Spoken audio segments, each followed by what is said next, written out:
Students, just we have summative assessment. It's um, for the unit communication and technology. There is two tasks. First task is read the text and complete the task. Read this text, then translate it into Kazakh. Kate's first class starts at 8 o'clock in the morning and it's 1:30 a.m. now. The only sounds that you can hear in Kate's small room is the clicking of computer keyboards.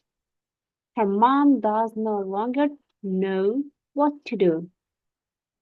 Every day, it's the same. Kate does no longer pay attention to her study or to the report she has to present next week. She ignores all types of homework. Her mother says she cares only about conversations she carries with people from all over the world without caring about her grades or her friends in the real life. The internet access in American households increases. That's why the number of teenagers who spend long time of their life online has increased too. Psychologists say, look out, an increasing number of teens is going into a new form of addiction. In an interview, Kate declared, I'm destroying my future and I am becoming isolated from the society. I failed English last year. I didn't care about my studies, but at least I feel free. In fact, I can talk to others about any topic without being afraid of consequences.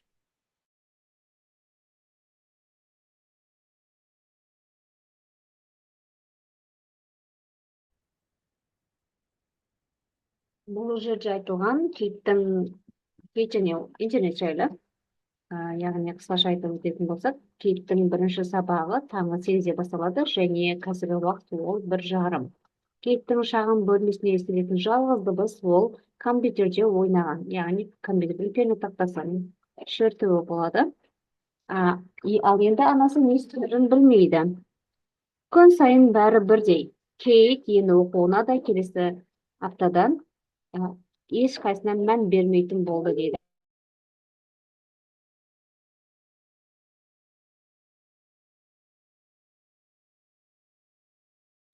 Ол үй тапсырмасының барлық түрлеріне елемейтін болады және бірақ анасы айтады.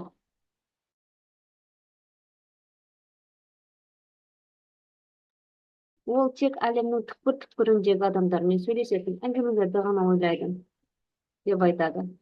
Және ол ұзақ уақытта жасөспірімдер ұзақ уақытта интернетте өткізетін болған деді. Психологтардың айтуы бойынша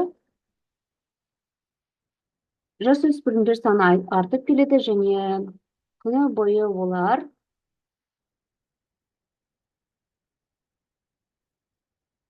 телефонға тәуелділік болып жатыр оларда дейді. Одан кейін Кейттің өзінің сұхбатында мен болашағымды құртып жатырмын және мен қоғамнан оқшауланып бара жатырмын дейді. Мен өткен жылы ағылшын тілінен сәтсіздікке ұшырадым. Мен оқуыма мән бермейтін болдым, бірақ мен өзімді еркін сезінемін.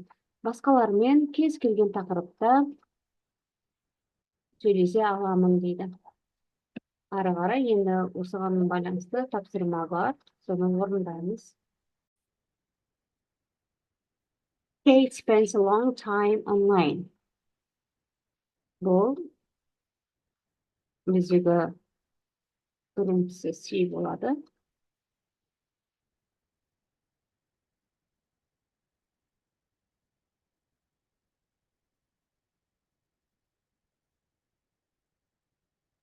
Psychologists think that A,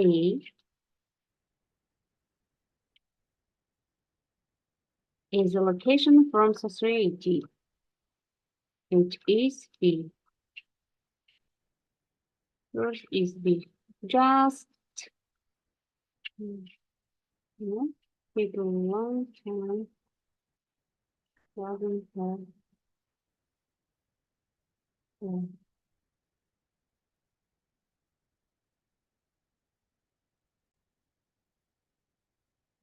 Has to is speaking.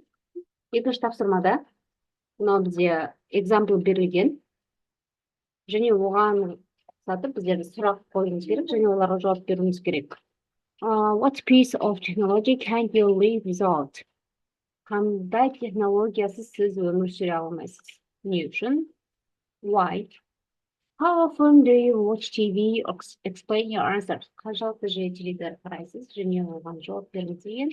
What's your favorite gadget to communicate with your friends?